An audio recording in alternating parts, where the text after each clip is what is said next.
Many UFO sightings are easily explained. Yet when more than one person claims to see the same object at the same time from different vantage points, the reports become harder to dismiss. Hudson County, New Jersey, the town of North Bergen, a middle-class suburb across the river from New York City. Its residents are hard-working, educated professionals who tend to be realists.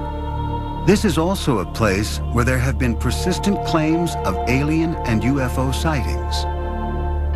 George Barski owned a Manhattan liquor store and drove the same route back to his home in North Bergen, New Jersey, every night for decades.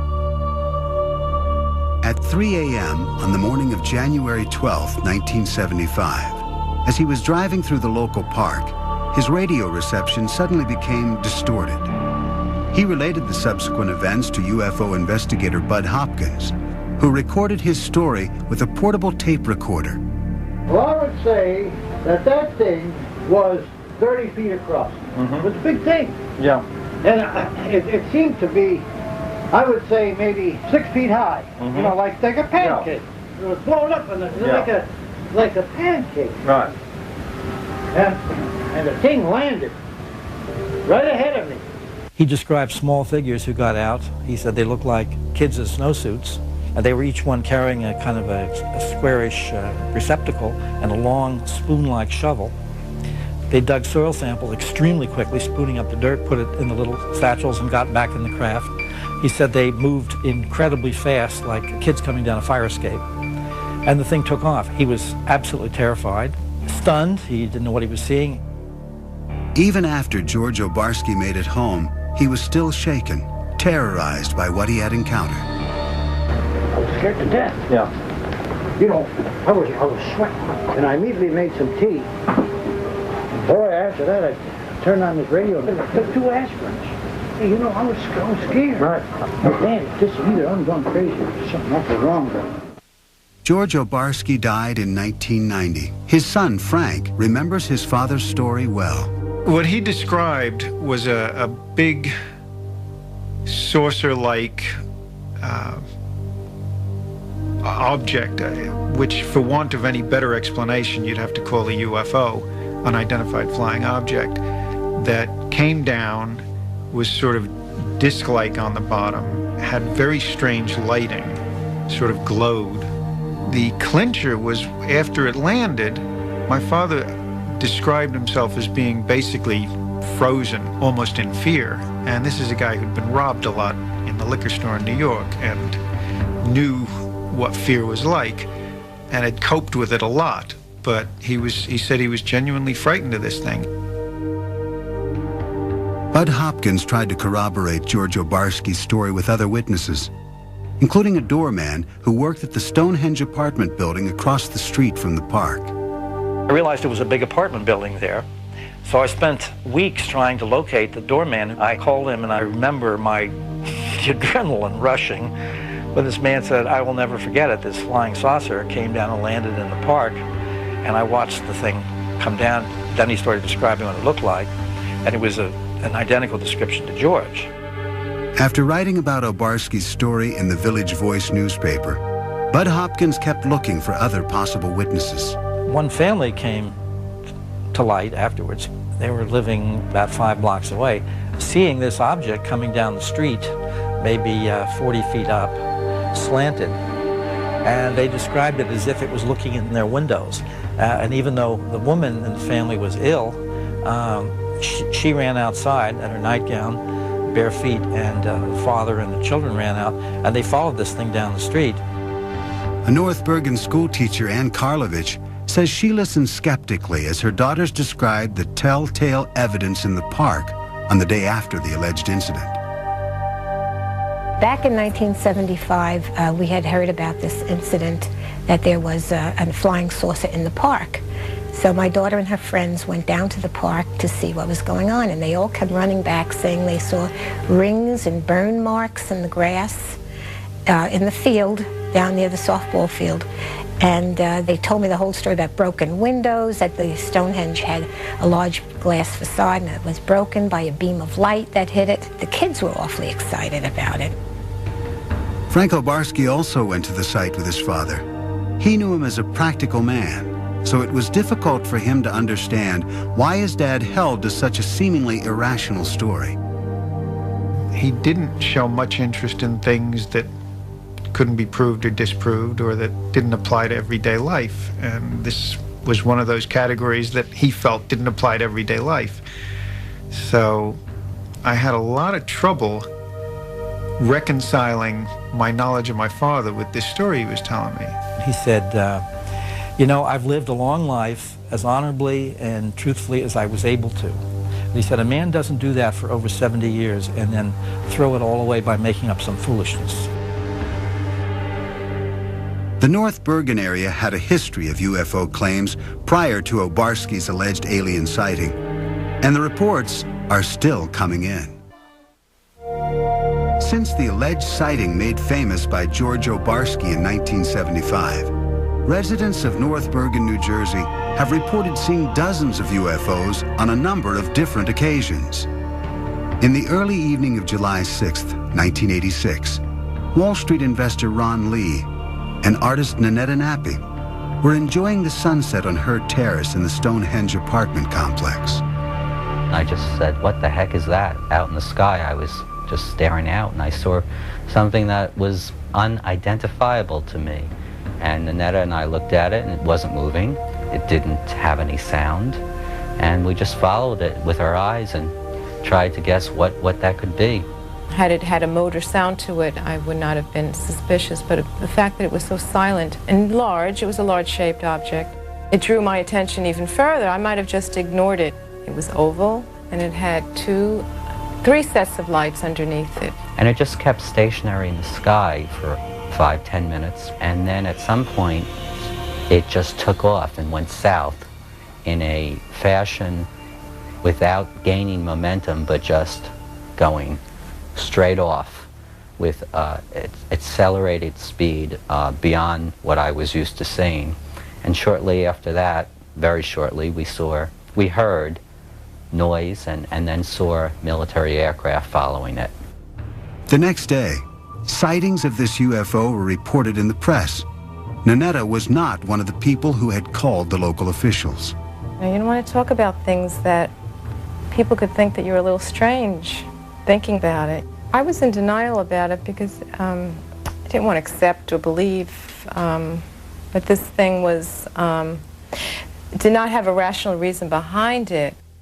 2 years later, in the same area of New Jersey, disc jockey Dave D'Elia claims he witnessed an unidentified flying object on St. Patrick's Day in 1988 over North Hudson Park.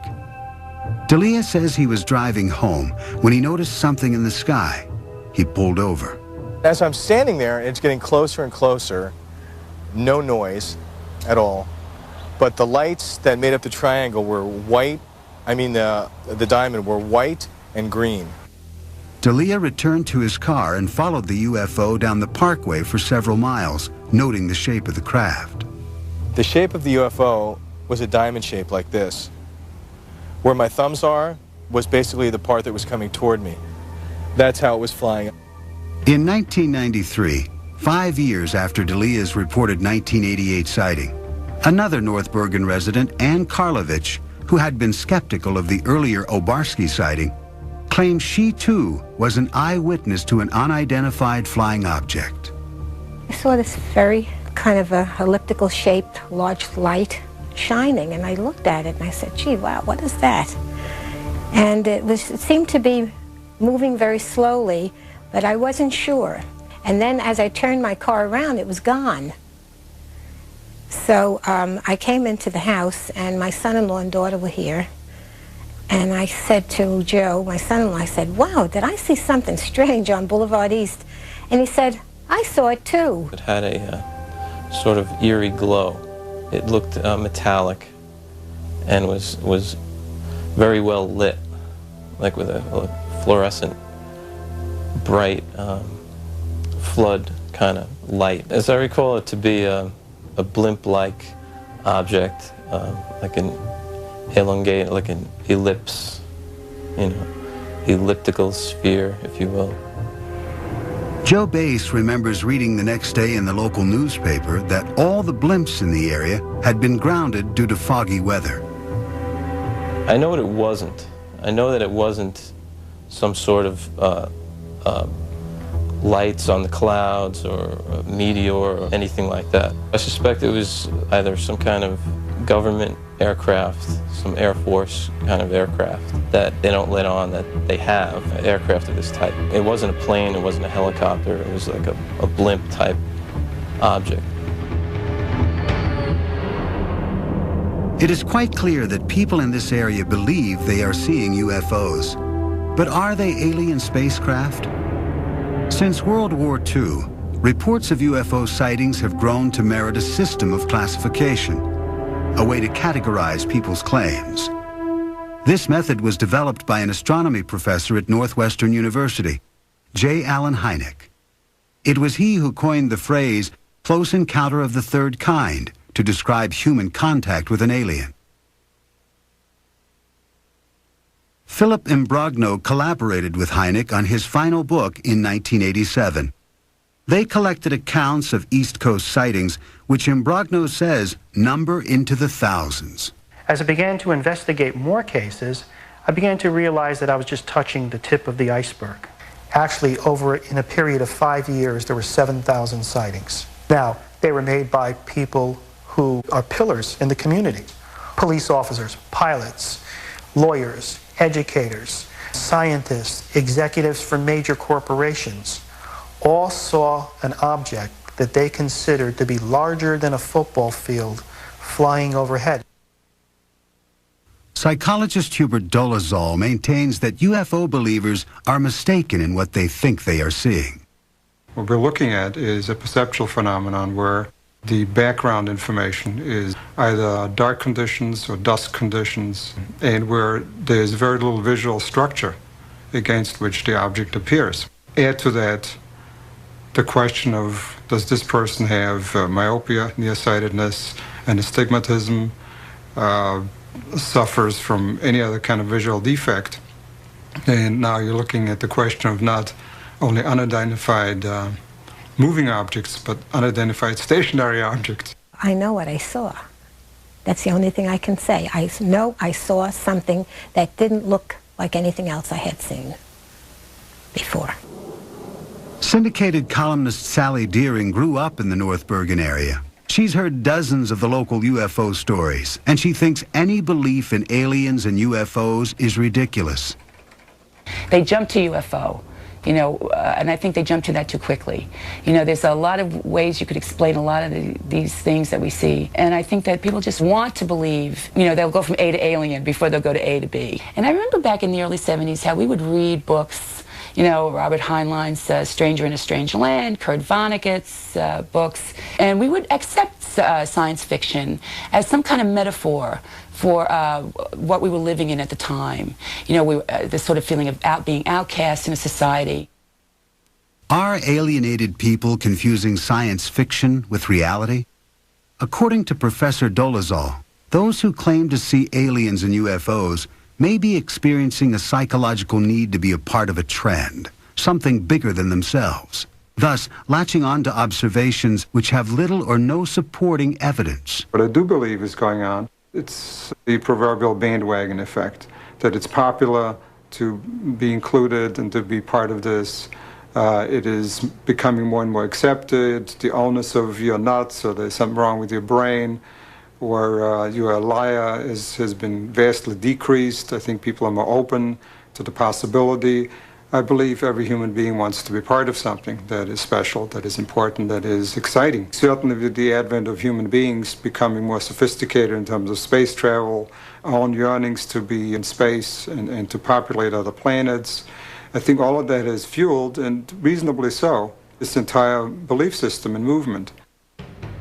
Although skeptics like Professor Dolezal give compelling reasons why people think they see things which are not really there, believers remain irritated by the general skepticism they encounter. Franco Barski is still perplexed by his father's alleged experience. It really bothered him that people thought he was lying about this. And that's the thing that I find the most compelling about this whole story, and the thing that I have the most trouble with. I suppose it is frightening because it's the unknown. You know, things that are not really part of the known are frightening.